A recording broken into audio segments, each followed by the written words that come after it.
Hello and welcome to this joint colleague and IFL webinar for institutional repository librarians. We'll start with a short presentation and then I hope we'll have a discussion. I'll be showing slides and I will share the slides with you.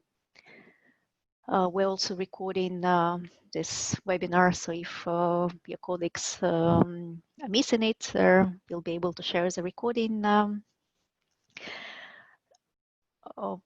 Please use chat if you have some issues or if you have comments. And if you have questions, please use Q&A functionality that you see between participants and polls. Then it would be easier for us to take your questions. And as you can see, I'm here with Richard Lemty, who is IFL country coordinator in Ghana. So it's a pleasure to be here, and let me share my screen and start our webinar.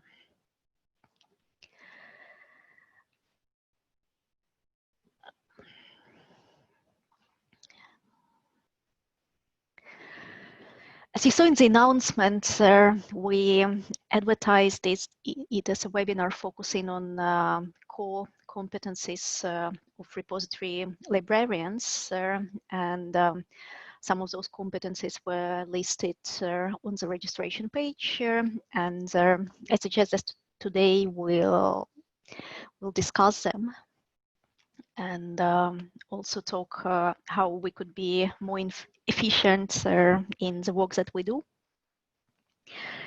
And I'd like to focus today on two roles related to institutional repository management. So one is about managing the human side of the repository, and that's repository manager, and we'll start with it. And another role is repository administrator, and that's a person who manages a technical side of the repository. Of course, in the reality, you might have the same person doing both jobs, or you might have a couple of people doing different jobs, or a couple of people also doing same jobs. So I think in reality, it might be different. But I think for the purpose of this discussion, let's separate non-technical from technical, and let's start with non-technical ones. And let's start with repository management.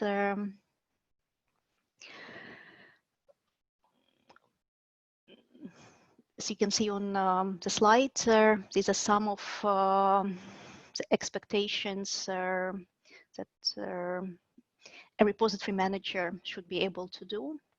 And I started with managing the repository service, which is obvious. But as you can see, the second part of the sentence is about identifying goals and future strategies for improvement of the repository service.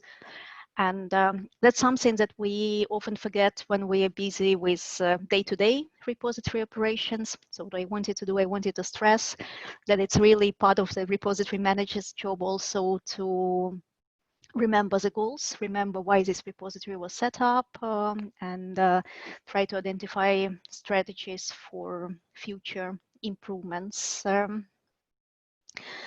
Then repository content policy development and workflows development is also an expectation from a repository manager. And I guess those of you who already have repositories are past that stage. And of course, day-to-day running of the repository and also depositing on behalf of authors, because I think not many repositories actually rely on authors self-archiving their works. I mentioned content policy, and in case you don't have your repository policies yet. We collected some templates that could be used to create those policies. And the document I'm showing is from Photo Institutional Repository, and it's a very detailed document that we've been discussing in a Libsens group with other repository managers, and Libsens is a community of practice for repository managers and also open access and open science librarians in Africa. So if you're not part of Libsens yet, and if you'd like to join, please leave a note in the chat and I'll add you. So in case you need a template for your repository policy, this is one that I'll be happy to share. Some repositories went in another direction, and what they did, they created a very short document which they made available on their repository, and I'm showing an example of this. So it's just a short overview with links about submission policy, who may deposit, if a person who would like to deposit has to register, there is a registration form, what is the scope of content that could be deposited in this repository, what are supported content types, file formats, what are access and reuse policies, and for example, all metadata records are freely accessible to all and freely reusable under Creative Commons 0 license, which means no copyright for metadata items, and access to content is regulated under contract rights and embargoed, and then every item in the repository is tagged with copyright permission and access level, either open access or embargoed or closed access. And then there is a short description of preservation and items withdrawn policy, version control, legal framework, and privacy, because this is an example of a repository which is based in Europe, and for us general data protection regulation is really important, so we have to have this kinds of policies in the repository, and then how personal information is used by users. But I think it's actually good for every repository to have privacy and personal use information policies as well. And so far we've been talking about repository policies, what regulates operations of the repository. But in case you'd like to introduce an institutional policy requiring depositing in the repository and linking this deposit with research assessment and evaluation, also in Libsens community, we created a template for an institutional open access policy. So if you want, please use it. And my first question to you today is, if you need help with repository policies or open access policies, please indicate that in a chat, and then we'll talk to colleague what would be the best way to support you. Going back to repository managers' responsibilities, if repository manager has a team, then of course it's a job of repository manager to coordinate stuff.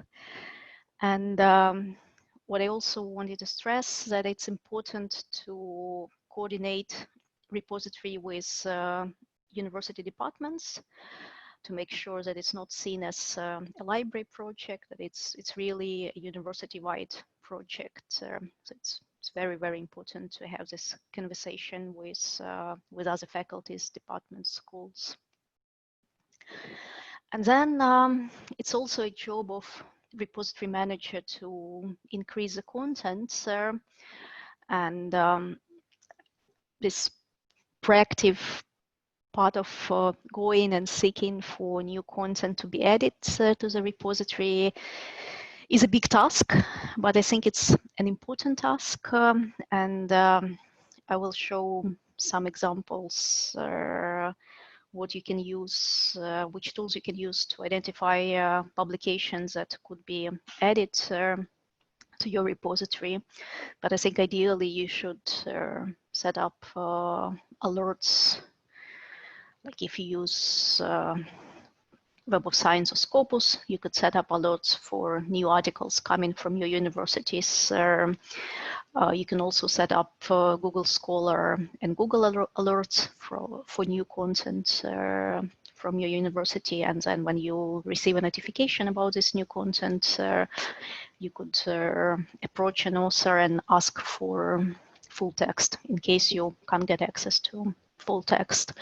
So this proactively seeking new content and working with researchers is really important. And this is one of the tools that you can use to identify publications that could be uploaded to your repository. It's Unpaywall, and usually it's used as a browser extension if you want to read a journal article, and if it's under subscriptions, there is a green padlock which you can click, which will take you to a freely available copy of this article in an institutional or subject repository. But it could also be used by repository managers to identify content from their institutions that could be added to repository. And you can see on the slide an example from a national repository of Sweden that added 75,000 new open access records, which was over 30% increase of content when they checked institutional affiliations of papers available on Unpaywall, or an institutional repository of Carleton University that added 1,000 records, which basically doubled the full text coverage. So what you can do, you can go to Unpaywall user guide for libraries, you can download a data set, or you can check list of records by DOIs and identify publications that could be added to your repository. And what I did yesterday, I checked whether there are any repositories from Ghana registered on Unpaywall. Sorry, I didn't check Nigeria, but that's something that you can do yourself. If you go to repository content sources, you can download the file and you can see you can see a list of current content sources. And from Ghana, they only have Ghana Medical Journal. So unfortunately, not a single repository registered with Unpaywall. And it would be good if you could do that.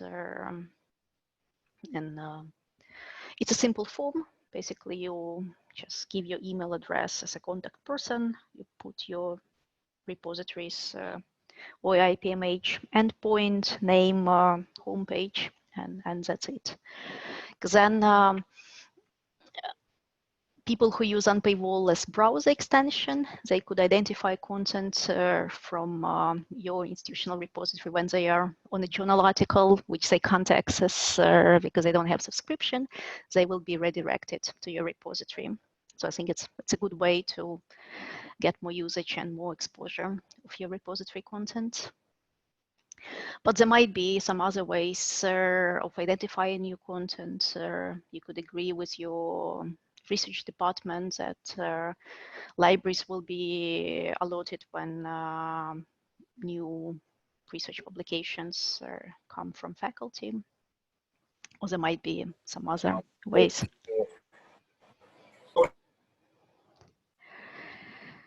So that's my second question. How do you identify publications for deposits? And if you want, you could add that in a chat, or when I stop sharing my screen, I can activate your mic and we can talk about that. Then again, coming back to repository managers' responsibilities, liaising with publishers to clarify copyright permission is another task that those of us who manage repositories have to do this from time to time. If it's not clear what is publisher policy regarding depositing full text in repositories, and I'm curious how many of you are doing that with local publishers, and how many of you are doing that with international publishers. And then monitoring deposit download and other usage indicators to identify impact and successes of repository and areas for improvements is also an important task. What we usually do with repositories that I'm helping to manage, we produce monthly reports, and we give those reports to university management. And when they have monthly meetings with all the heads of departments, then they share those reports. So usually we show how much content we have from each department, and then what is the usage, and that's something that university management really welcomes, because they can see that content is really well used. And then another job is to manage user expectations and handle comments, complaints, and relationships. And that's an experience I haven't had yet, so I haven't had any negative comments or complaints, and I didn't have a need to build better relations because they were good, but I'll be curious to know whether you had any issues, whether you had any complaints from authors or from publishers, and how you handled those situations. And I would like to show you a couple of slides how University College Dublin library presents the repository on their library page. So what they do, they use LibGuides for that. But I think it doesn't really matter where exactly you put this information. But I think it's really important to have this kind of information for your repository. And maybe that's a small project that we can do together with colleague to try to come up with this kind of pages or statements. So what they did for the Open Access Week, which is actually coming up in October this year, they collected my open access stories from researchers because they wanted to demonstrate how their institutional repository contributes to research impact. So they recorded 6 videos with researchers from different schools. They're really short videos telling what impact depositing of their articles in a repository had. And I encourage you to have a look at those stories. And they did it in 2017 when it was much more complicated to record this kind of stories. I think now with the cameras that we have, such a story could be recorded on an average phone. So that I think that's really a powerful tool to showcase the difference repository makes for the university. Another example of the LibGuide page is Open Access for Research Impact. What is Open Access? And it's an introduction to Open Access. And what I wanted to stress that when they talk about open access, they always add this open access for research impacts. And I think it's a powerful tagline if you want to get people's attention. And then, of course, they have support pages about their repository. And this is an example of a starting page where they start saying that 80% of publishers allow depositing post-peer-reviewed versions to the repository. And this means that your paper gets double exposure and it's discoverable via Google Scholar, increases potential audience, and some other arguments. And then they also have a short section about embargoes, saying that some publishers allow delayed open access and that some of the content in the repository is embargoed. Then I really like their library information sheet. Library information sheets is an approach they use. They had a survey of their faculty and students, and they asked them what they think about open access, and they realized that people still have a lot of false impressions about open access and repositories. So as a response to the survey responses, they created a series of library information sheets. And these are short PDFs. So one, you can see debunking open access myths. And for example, one of the myths that if a paper is in research repository, then it breaks copyright. Or open access publishing will reduce the number of citations my paper will receive. Or articles made available on research repository, not the final version, and is there a problem with that? Or embargoes undermine benefits of making papers open access. So they have this kind of myth, and then a short answer to address that myth. And I don't know if colleague is interested in something like that. I think we can reuse what University College Dublin created and have something targeted for Ghanaian researchers. Then they also have a page about citation advantage, comparing research impact of paywalled versus open access papers, and they quote an article. And they also collected publishers' policies, and they looked at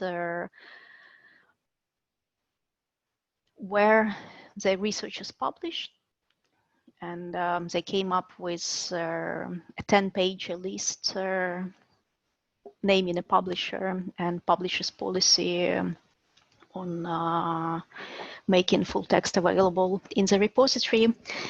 And perhaps I'm wrong, but my feeling is that researchers in your institutions publish in more or less similar journals. So maybe that's also a joint project for colleague to create this list and share with each other. And then they also have a brief outline, what is a repository, and it's a 2-page similar to debunking open access myths that I showed you earlier, and also a flyer about research repository. So this is an example of their publisher copyright and embargo policies. So you see, it's, for example, for journal articles, a publisher is AAAI, and they allow author's final version post on repository when formally published with AI, for example. So maybe that's something that we can do together. And this is a repository flyer that they did.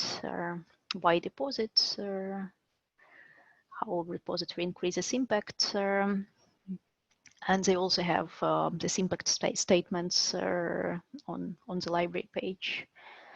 That's research repository for all researchers and the difference it makes. Then they have some instructions on how to submit materials, and what I like approach they use in case a researcher wants to submit a number of articles. It doesn't need to be one by one.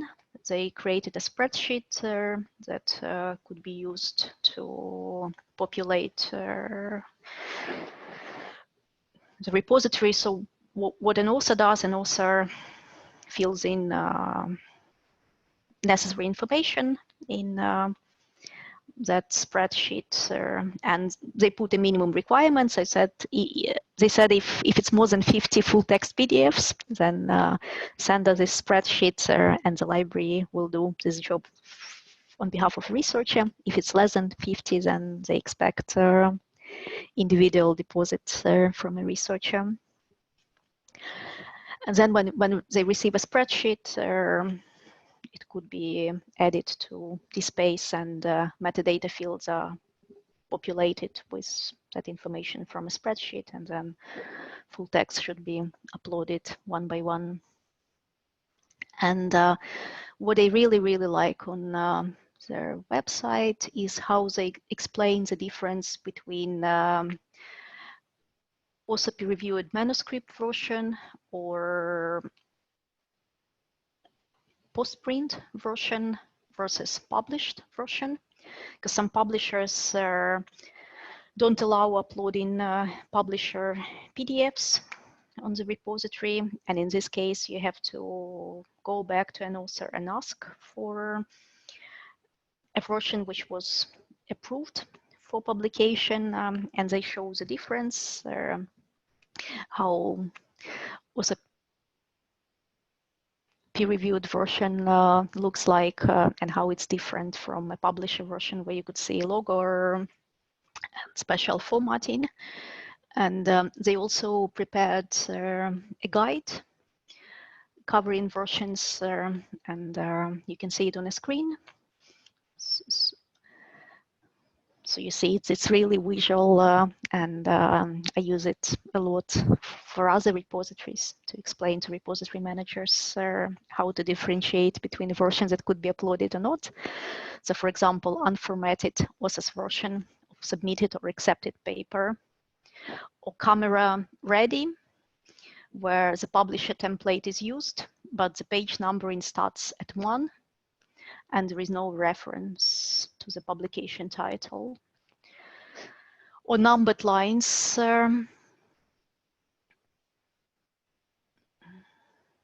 which some authors a publisher software creates, and this version is also acceptable.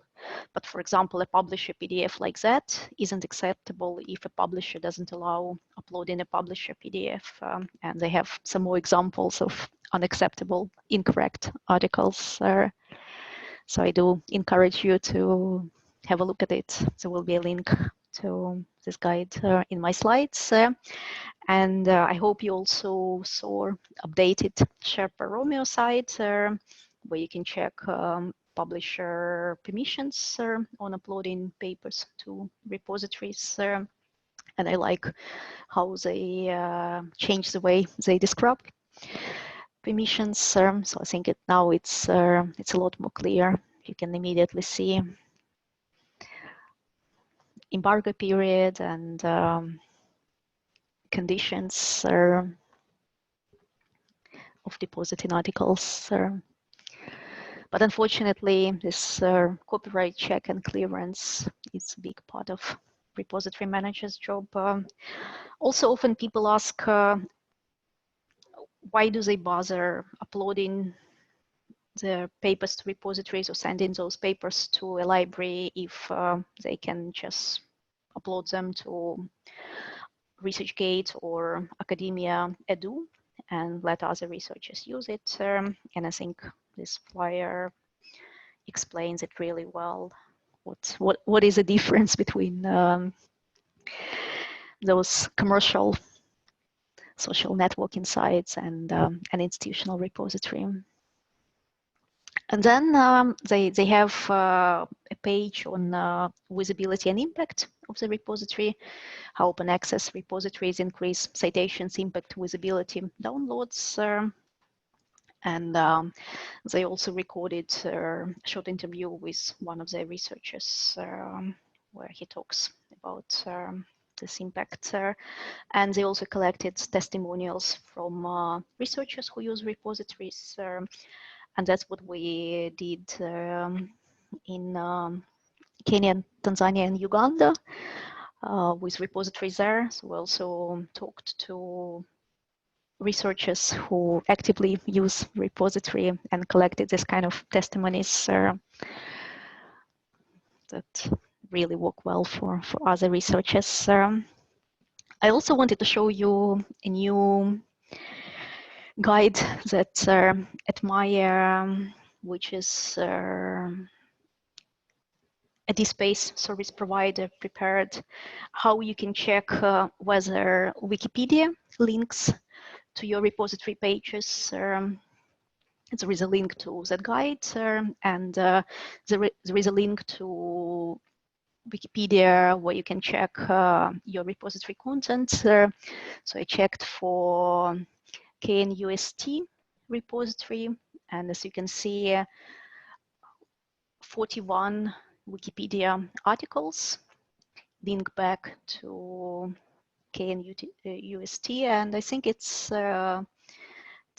really encouraging when you can show that repository content is also picked up by the largest world's encyclopedia, and you can see examples of pages where content from KNUST repository is used. So that's perhaps something that you can also check for your repositories. Coming back to repository manager responsibilities, ensuring and monitoring metadata quality is important. And what we also did in LibSense, we created a guide, what we consider optimal metadata field and additional metadata fields in case repository managers would like to describe the content better. So if you have questions about filling in certain metadata fields, I recommend you to have a look at it. And you can also email me if you have some questions. And developing advocacy programs and training programs and materials is also a big part of repository manager's job. And what I showed you earlier for UCD repository, I think is a really good example of preparing and making available advocacy materials. Then, of course, it involves a lot of conversations with researchers and institutions. And for the training program, we've been testing different formats in which repository could be presented on campus. And this was the shortest version we could think about that we tested, and it really worked well. So if you can only ask your researchers to stay for 1 hour with you, and if you need to explain what is a repository, then these are some of key generic messages. Think about keeping correct version of articles that could be uploaded to the repository, how to upload to the repository, and that library is there to help to check copyright. And usually you would have a PowerPoint template presenting your repository. And what we tested before is that usually we have between 1 and 15 slides. So we try to go no longer than 15 slides. And then one slide could be shown at the meetings where you only have very short time to explain. And 15 is a more detailed presentation with some statistics. And then, of course, uploading them or And also if you could include in that training a session where participants will actually upload their papers and give feedback. So it's just one of the examples, and it would be good to talk to you how you promote your repository, what kind of advocacy and training programs you have, and what works and what doesn't work in those programs. And then coming to an end with repository managers' responsibilities. I think it's also important to make sure that repository is not a standalone system in your university, that it's part of a workflow. For example, this second activity, Liaise with a graduate school to encourage ensure deposit of e-theses and identify and address any potential copyright issues is a good example, because probably you would like to make sure that you receive all final copies of defended theses and dissertations. And in order to do that, you need to have a workflow where graduate school will actually enable access to you to those versions, or where graduate schools actually asks for a soft copy of thesis from a person who graduates. But there might be other examples. So if you have some staff lists, maybe you'd like to have access to those staff lists to allocate uploading permissions to students and faculty in case you want them to upload content to your repository. Or there might be some other examples of the systems that you use that could be linked to the repository. And then using repository as a showcase of a university is also something that your university management could do. And that's what we see a lot in East Africa, where we had repository projects where DVCs were really proud of their repositories and present universities by presenting repositories and supporting each other in your repository management work. Repository administrator role is, like I said, technical, and I don't have so many slides about that here, because here basically expectations are that the repository administrator is able to customize, deploy, manage, update repository and needed software. When repository is being set up, then it's a job of administrator together with repository manager and others to design interface repository structure, and also work with IT services about IT support, backup, storage, etc. And again, from our experience in East Africa, discussions with IT services in universities could be really complicated, because they might not immediately understand the benefits and why they should be involved in that. But as soon as you have them on board, then of course it's better to use their facilities than library facilities for storing and backups. What we did in IFL, we created a checklist how to make your DSpace open access repository work really well, and it covers technical, primarily technical, but also some non-technical issues, and maybe that's something that you could do. And also earlier this year, we had a webinar with repository team in Serbia from Europe, and what they have, they developed a number of tools to speed up content depositing and make it easier for universities and for researchers. And of course, in order to do that, you need to have a team of people who are knowledgeable and willing to do that. And it's not easy to find all of them in one country, but maybe if some of you are interested in simplifying deposit process, maybe we could think about a team on the African level that could develop similar applications if there is a need for that. And then usually it's IT services that help with hardware and software in case there is any specific software is required.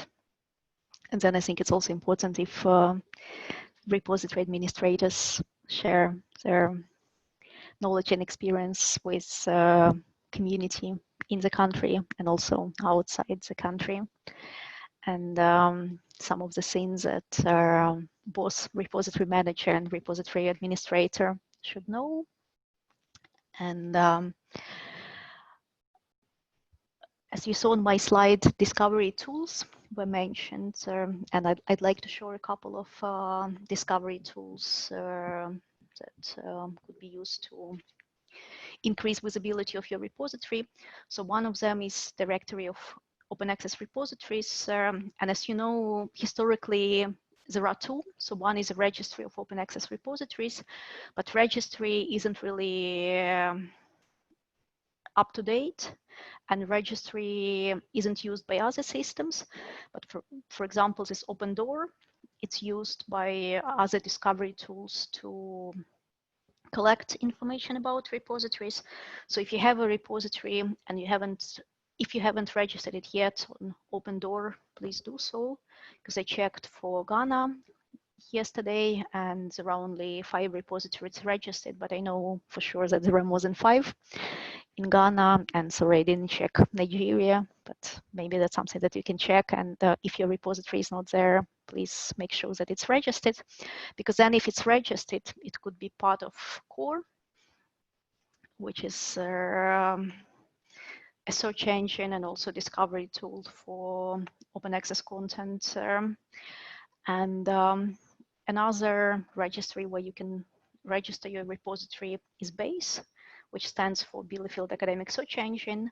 And it's also being used by a number of tools, for example, on Paywall and Open Access Button to identify open access content. And what BASE has is a validator, whether your repository supports interoperability and OAI PMH. So it's also a good way to test whether all your interoperability settings were set up correctly. And then what we did with a colleague last year for Ghana, we set up Ghanaian DSpace user group, and we had one webinar with Google Scholar on improving discoverability of repository content from Ghanaian repositories. And on this page, you could see slides and recorded video. And if you haven't checked yet whether your repository is well indexed on Google Scholar, please check the slides, check your repository visibility, and in case your repository isn't visible on Google Scholar, please let me know, and we'll work with Google Scholar to make sure that it's set up properly and content is visible. And I also mentioned in this part of knowledge of open access policies and requirements. And I think it's a good exercise if you could have a look at the list of your university donors, especially if these are international foundations or foundations from outside Africa, like Bill and Melinda Gates Foundation, for example, that have an open access policy. So there might be specific requirements to provide open access to research supported by those donors. And that's another way of identifying new content for your repository. And then there is also an expectation that both repository managers and repository administrators understand broader trends and issues in open access and scholarly communication, and also copyright licensing, and some basic data curation, storage, and preservation practices. So that's my email for further comments and correspondence, and I'll stop sharing my screen because when I was sharing, I couldn't really see a chat. And I'm scrolling through a chat now. So thanks to those who indicated in the chat that help with policies needed. Then I'll follow up on that. Right. Thank you very much.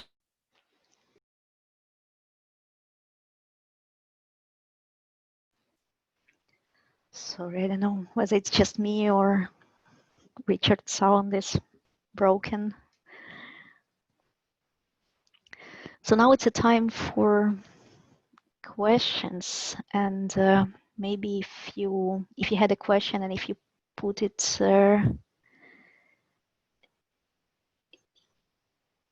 in a chat. Irina. I was saying, Richard, that your sound is Very breaking. great presentation. Colleagues, thank you also for can put in the chat box and then we can answer those questions. You can see that from the. Yeah, now we lost Richard. Hello, sorry, I went off my internet. I'm not in my comfort zone, so I'm in another area. Sorry, I went off. So if you have any question, you can just put in the chat box. So as I was saying, those who have repositories, you need to do more. And then the other platform that we have to register, like the base and all that. Currently, we have only 5 registered on OpenDoor. So please, we can do our best and then improve on our repositories. This year we said that we're going to increase the number of repositories in Ghana. So the idea is to increase the repositories. And those of our colleagues who are joining from Nigeria and other countries, thank you for coming on board. And you can also do the same in terms of the policy development, in terms of improving on your the repositories and registering on the discovery platforms and all that. So at this time, we want to wait for some few minutes and know if you have questions, you can put it there and then Irina will answer. And again, he will share the video, the recording. It's been recorded, so every participant will have it.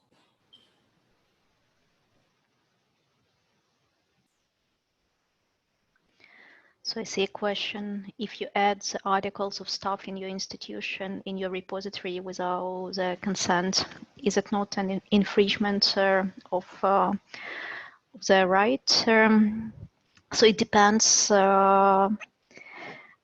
what kind of version of an article we are talking about. If it's already an article which is published in an open access journal, and if a copy of this article is openly available under Creative Commons licenses that allow depositing content, then you can just do that. You don't need permission from an author. But of course, if you see that an article was published and it's a publisher PDF, copyright protected, then you need permission from an author to deposit, and you also need a version from an author that could be deposited in case a publisher version can't be deposited. Next question is, what does it take to register repository in OpenDoor? Registration in OpenDoor is more or less the same as registration in Untitled, which I showed earlier. So you just write your repository name, URL, and or a PMH URL. So it's really a simple form. It's free, and when it's approved, it's shown on OpenDoor. In terms of software, so as far as I know, in at least in Ghana and in Nigeria, most repositories use DSpace, and there are also some repositories that use ePrints. We have some countries where repositories use embargo software, and here I'm talking about free and open source software. So maybe if you are still struggling with choosing the right software, perhaps you could send me an email and I'll send you more information. Do PPT presentations at conference qualify to be on the institutional repository? It depends on repository policies. I would say yes, if it's a research conference and if it's a research content, but that's something that it's better if you check internally. To register in base is more or less similar process. You just add your repository name, URL, and this base URL, and leave a contact detail in case they want to follow up and ask questions. So it's really a simple form.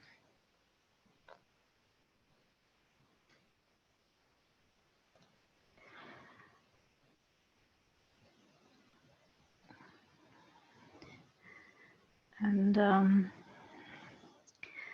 there is a request to help with a repository. Yes, Maxwell, I'll follow up on that.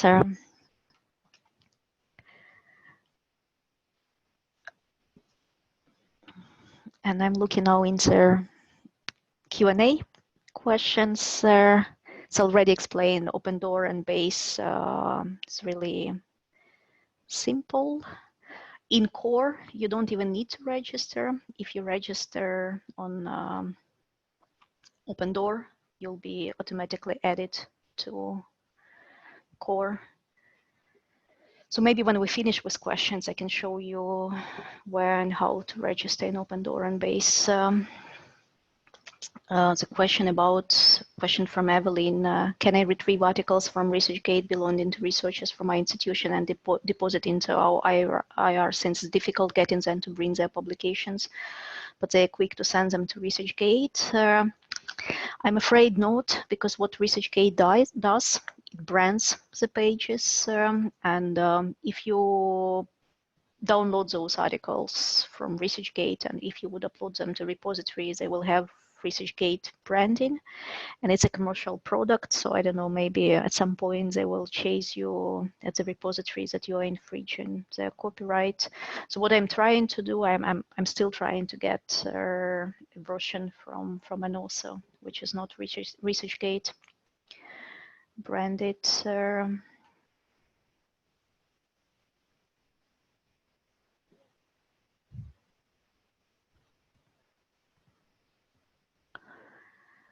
Then a question from Bismarck.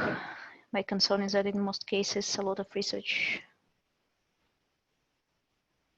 I don't know, funded in Africa. However, in such instance, how do we promote such articles in open access era? Perhaps Bismarck, you could clarify what's the question. So maybe you meant unfunded research, and maybe you worry that research of low quality, but if it's a research article which is published in a journal, then I think if it's a real journal with peer review and everything, then it's a research output from your university staff. And if you have this kind of researchers employed, then it's okay to showcase what they are doing. How does this space work with Slack? Well, Slack is basically task management tool. So I don't really know whether it's possible to integrate this space with Slack, because this space is a repository. We upload content, and Slack is what you use to manage processes in your organization. But perhaps you could explain a bit more by that. And to Corklu, if you want to share your IR policy draft with me, I'll be happy to connect. Yeah, and thanks, Nina, for your comment about outsourcing technical bits. So one way is to use registered service providers. Liaise is for this space. ePrints also has similar ePrint service providers. And I think research and education networks are also looking into that. And I know that in Kenya, for example, CANET offers repository support services, and they have really good cost models. So it's for many universities in Kenya, it's easier to work with CANET as a technology provider than to have in-house expertise. Yeah, and like I said, CoreClaw, you don't necessarily need two people as IR manager and IR administrator. So usually it's the same person, or even, I don't know, half a person or one third of a person, because this person is also busy with all other tasks. But functions are slightly different, so that's why I separated them.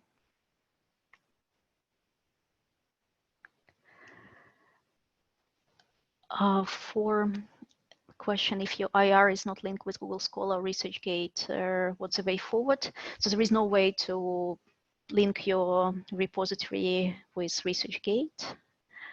But with Google Scholar, if you check a link on my slides to Google Scholar webinar, how to check that repository is set up properly to be indexed by Google Scholar. And if you have some issues, please get in touch with me or send me an email, and I'll check for you. So let me quickly scroll if there are some other questions while I was presenting, because when I was speaking, I couldn't see a chat.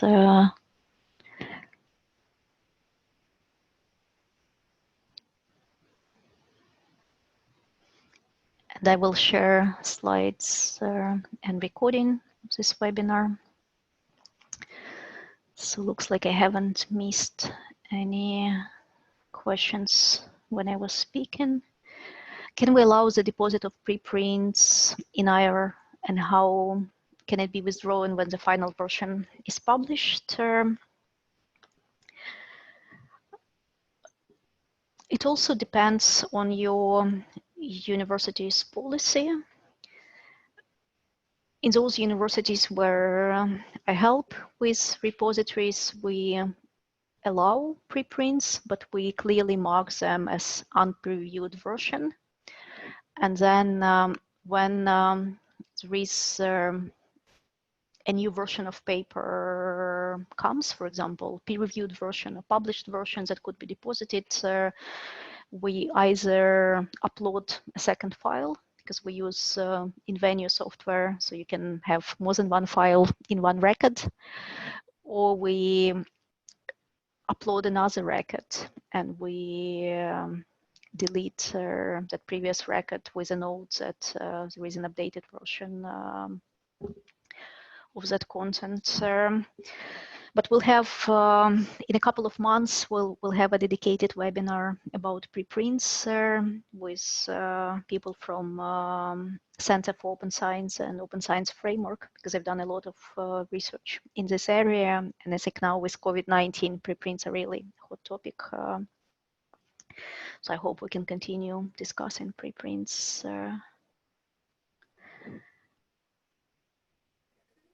Irina, there's a question here.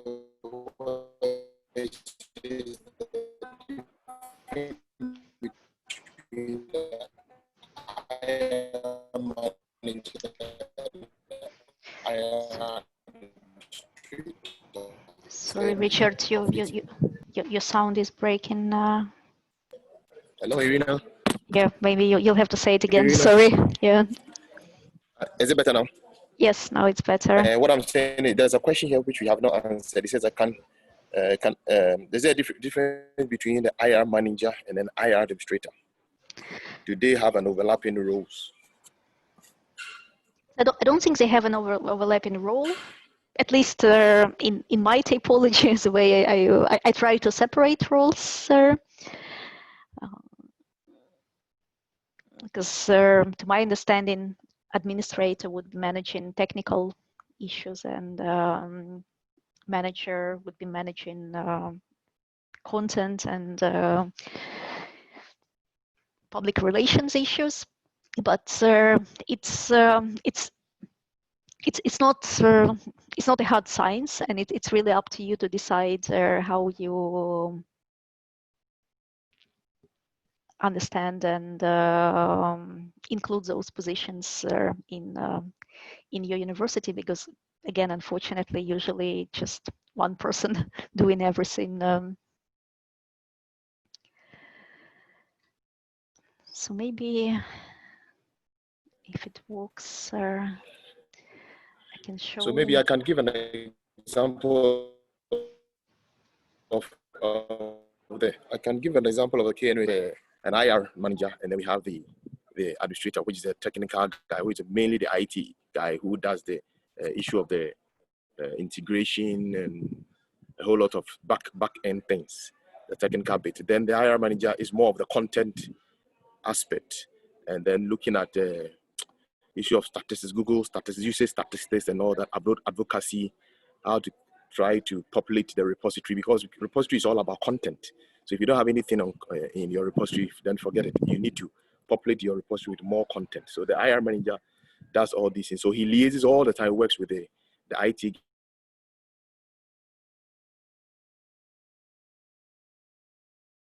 who is the administrator, making sure that the IR is always on, and all the any internet. That's what is happening. Other universities too also having different, where the IR manager is good in the IT bit, so he does almost everything. Yeah, so that's what I just maybe I'll add it to it. Thank you.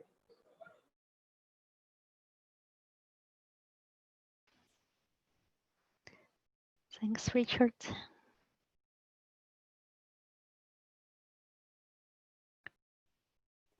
Yes, Colette is asking a question here. Is there any way I can assist in solving problems of the services of one's repository? IFL has been doing it.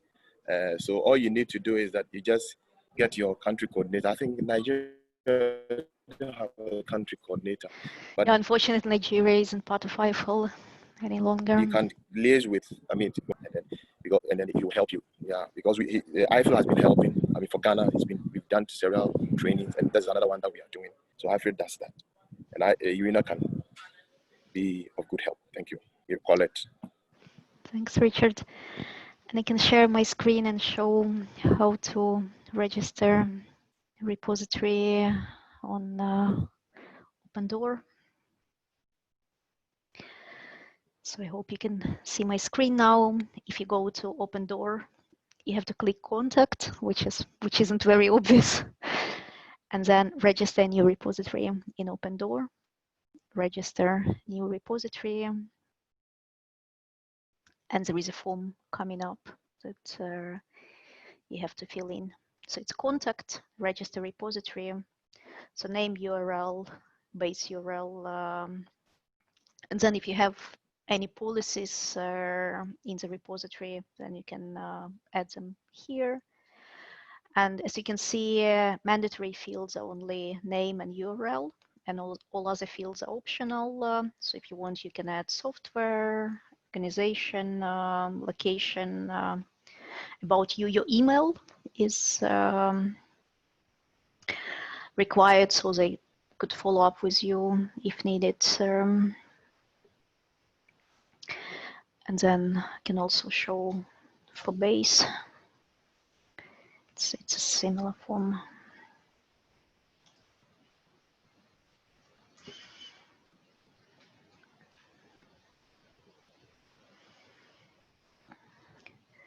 So you go to, suggest source, and then you can check, because maybe it's already indexed. You put your repository URL search base. If it's not indexed, then you go to this validate or APMH that I showed you earlier. And then if validation successful, you suggest a new source, and it's a short form, mandatory field name, URL, type of content, whether you have general with several kinds of publications or some specific content only, whether it's open access, and then all mainly some non, base URL, also software, and some other information. So it's really simple form, and it helps a lot. So I think Valentin raised a hand, and I don't know, Valentin, if you still have a question. So maybe it's easier if you type it in Q&A or in a chat. And I don't see any more questions coming up. So just to stress again that if you have any questions or issues, my email will be on the slides. You will all receive slides and link to recording. So please get in touch with me if or need help or support, and I'll be happy to do that. Yeah. So there are some local aspects to that. If you want help, you can contact those institutions that are running well in Ghana, and then I'm sure if there's any help, they can help you. If you're not careful, you may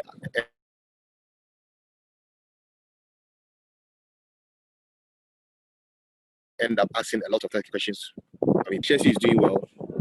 Legon is also doing well. KNS is also doing well. UCC is also trying. So we can share knowledge. If there are things that we are struggling with and you want to know, you can call any of the repository managers within these universities that are doing well with their repositories, and then they can be helped. Issue of policy, definitely Irina will help you. Draft one, if you have a drafted one, and you need help, send it to Irina.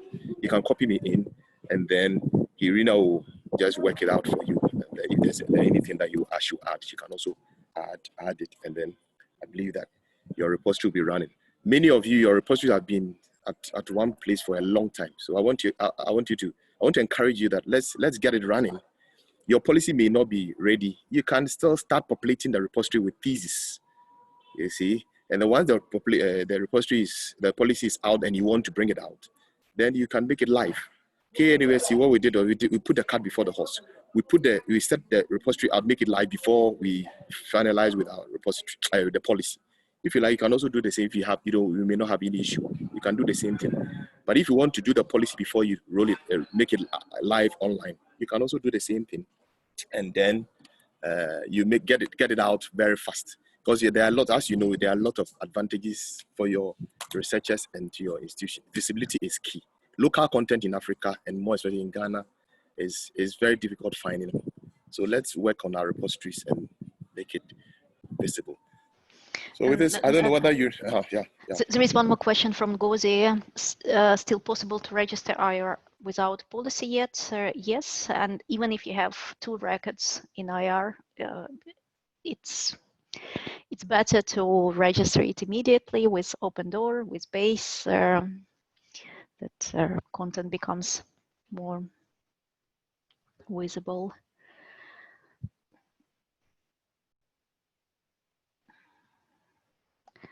And then can I have contacts of IR managers that I can contact for more questions? So I don't know, maybe email me and Richard. If you don't have Richard's email, just email me and my email will be on the slides, and we'll connect you.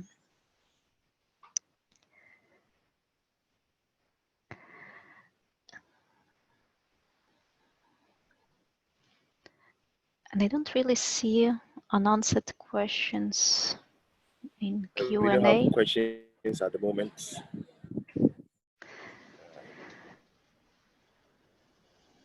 So maybe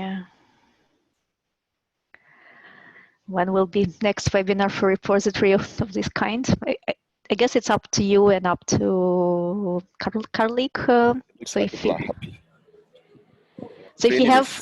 was done in IFL is always supporting Karlik with some of these things.